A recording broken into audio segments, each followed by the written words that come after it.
Hi,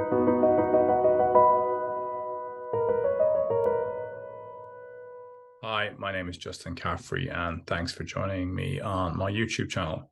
Today, we're going to do an incredible exercise that's going to show you how to decongest your nose. Before we go there, before I tell you why this is going to help you access your vagus nerve better, increase your heart rate variability, increase your cognitive function, and actually make you feel a bit happier, please, if you can, subscribe to the channel. Only 20% of people who watch my videos are subscribed. By subscribing, you boost the algorithm, gets this message out to more people. All of this content I put online for free. Yay! It's in the hope that it helps people who can't otherwise access the help that they need. So by supporting me, you're supporting people just like you. So please like, subscribe, and share the content with friends and family. Anybody you know who has asthma or congestion or obstructive issues in terms of their nose. Now, why is it important? I've just finished a call with a client and we were just talking about the fact that he has asthma, has had done for many years, and that he also broke his nose at some point.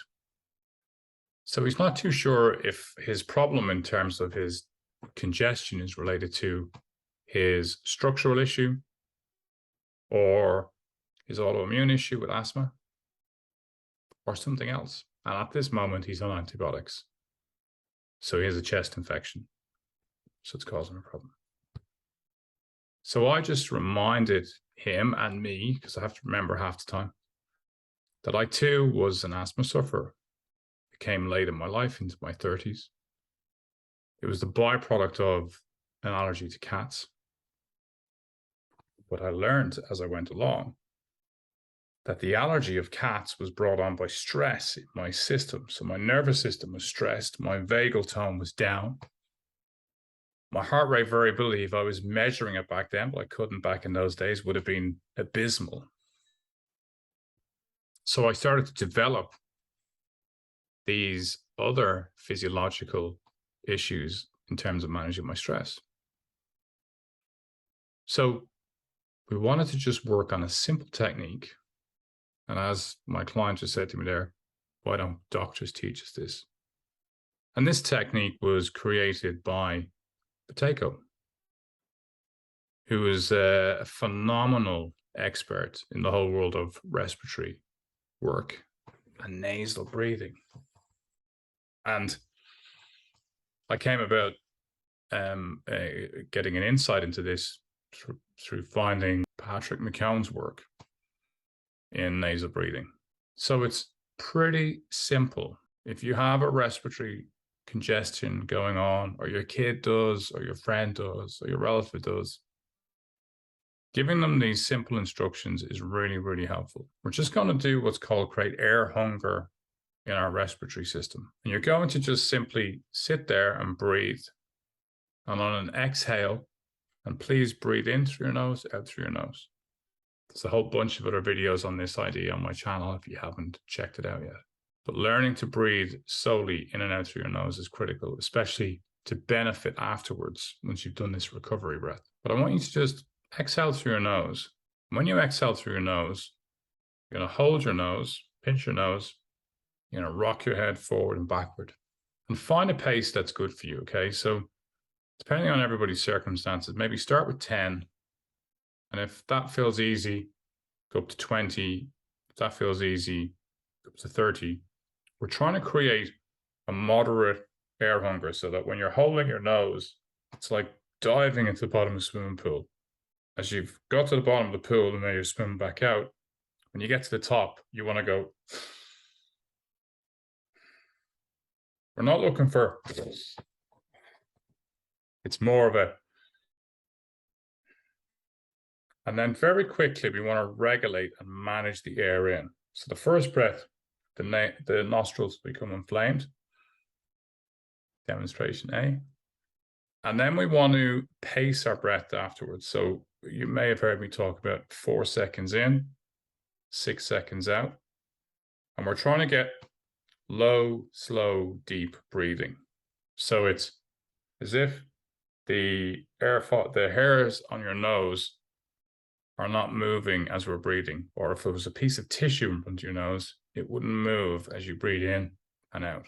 So very, very subtle breathing. Okay, so I'll demonstrate. I'm going to breathe in. On the exhale, I'm going to hold my nose.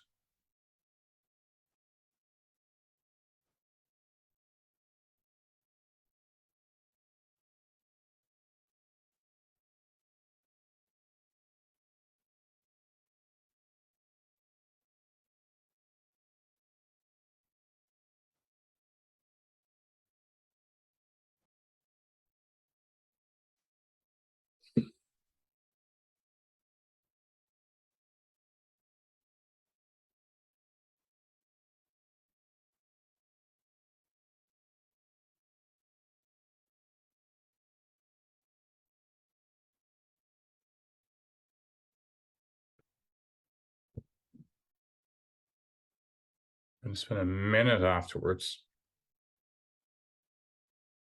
on that breathing of 4 seconds in, 6 seconds out, in and out through the nose. And then at the end of that minute, I'm going to repeat the exercise all over again. So on the exhale, I'm going to hold the nose.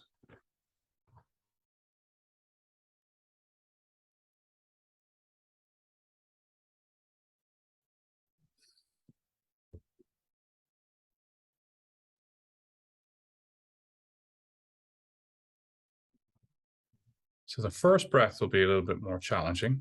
The subsequent breaths, managing it down. So give yourself a minute between each one. Do that 5 times and notice how the congestion in the nose starts to go away, open up. I'll do a video in the next week or so on some of the science behind it for those of you who are interested. But don't worry about the science so much. Just notice that decongest you. Obviously, if you do it 5 times, just make sure you're sitting down. You are going to bring more carbon dioxide into your system, which is perfectly healthy and safe. It's no different to the feeling of diving into the bottom of a swimming pool, swimming back up again.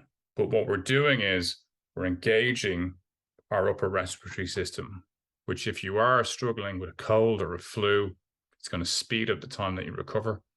It's going to make you feel less miserable. And breathing through your mouth is only going to exacerbate the whole problem anyway. So give it a go. Let me know what you think. I know my YouTube community are very engaged in trying exercises. So pop the comments below. Please like and subscribe to this channel. It's critical. And good luck. This is one of the methods from the Potato Clinic. And I've found it to be hugely beneficial. It improves performance, improves cognitive and physical performance. So let me know, guys. See how you get on. Please like and subscribe. Come on, let's get those numbers above 20% for those who watch. Have a good day.